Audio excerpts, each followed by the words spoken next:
mou. Donc on va passer aux questions. Je vais tâcher d'en faire une synthèse régulière.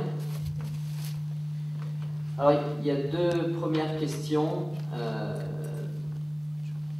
Quels ont été le résultat réel des élections? L'un de ces deux politiciens ne se serait-il pas grandi humainement et aux yeux de son peuple en se retirant plutôt que de continuer à entraîner les Ivoiriens dans les astres humains actuels? Qui pense vraiment au peuple? Une deuxième question qui va dans le sens de la soirée. Comment expliquez-vous que tous les médias francophones, tous bords confondus, donnent la même version? Sont-ils tous manipulés? Et si oui, pourquoi? Quels sont les enjeux économiques et donc politiques? Enfin, une question. Ouattara, pourquoi faire?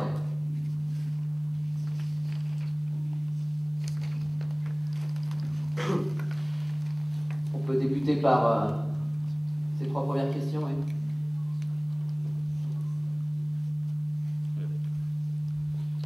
Bon, alors,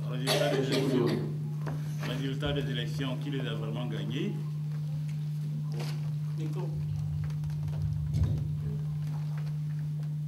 Alors, qui les a vraiment gagnés?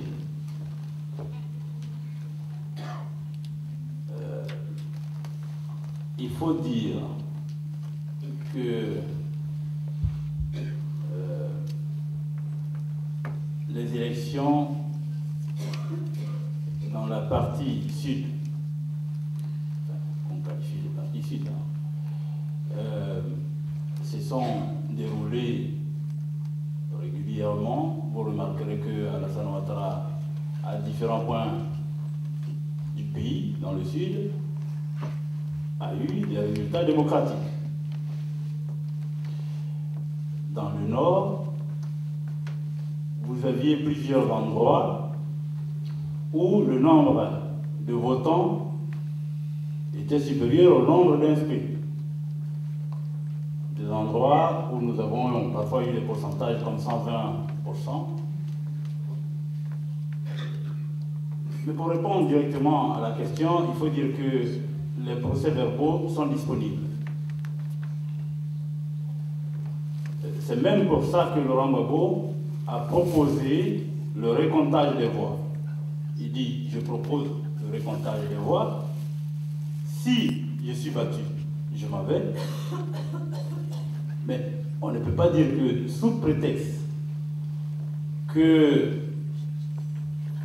le peuple est en train de souffrir, il faut que ce soit moi qui parte.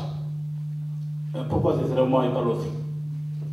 Donc Laurent Gbagbo a vraiment gagné les élections. En tout cas, les documents sont disponibles. Et je peux même vous dire que tous les chefs d'État qui s'étaient alignés sur les déclarations de Nicolas Sarkozy, qui a écrit personnellement au président de la commission électorale indépendante pour dire que le gouvernement français était prêt à garantir sa sécurité et qu'il fallait qu'il soit constamment en contact avec l'ambassadeur de France, il y a eu des pressions pour donner des résultats aux dépens de Laurent Gbagbo. Donc, il s'est vraiment agi d'une manipulation. La réalité, c'est que c'est Laurent Gbagbo qui a gagné les élections et c'est pourquoi il a été investi par le Conseil constitutionnel. Est-ce qu'on peut juste être factuel et traiter la controverse sur les 600 et quelques mille votes qui ont été comptés, décomptés? Voilà. Alors, merci. De manière à être précis. Merci. Alors, j'ai là un livre que j'ai sorti. Il est sorti ce matin. Que j'ai appelé Côte d'Ivoire, quand ces grands pays et l'ONU nous mentent. Alors, il y a un certain nombre de choses qui sont déclinées là-dedans, mais pour parler pourcentage, je dirais que, et ça, vous verrez ça sur le site de France 24, c'est dans le livre aussi, avant de commencer à donner les résultats, le président, du moins le porte-parole de la CEI, nous a dit que le taux de participation était de 70% sur l'ensemble du territoire. Deuxième tour. Premier tour, c'était de 83%. Et puis, deuxième tour, on nous a annoncé 70% avant de donner les premiers résultats. Ce qu'on n'a pas compris, c'est quand Youssouf Bakaïbo donne les résultats, il les donne avec 81,12%. C'est-à-dire un gap de 600 000 voix qu'on attribue de façon arbitraire à Ouattara. Voilà ce que je peux vérifier.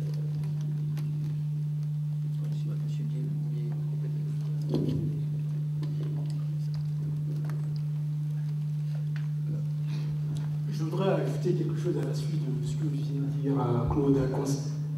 Claude concernant les résultats de l'élection présidentielle en Côte d'Ivoire. Il faut savoir que la Côte d'Ivoire fonctionne d'un point de vue institutionnel comme la France. La seule différence, c'est que, à la place du ministère de l'Intérieur qui proclame les résultats provisoires en Côte d'Ivoire, l'opposition a estimé qu'il fallait mettre en place un organisme administratif qu'on appelle CEI, Commission électorale indépendante, pour organiser les élections et proclamer des résultats provisoires. Et à la tête de tout cela, comme en France, il y a le Conseil constitutionnel qui donne les résultats définitifs. S'agissant singulièrement de la Côte d'Ivoire, il faut partir d'un point.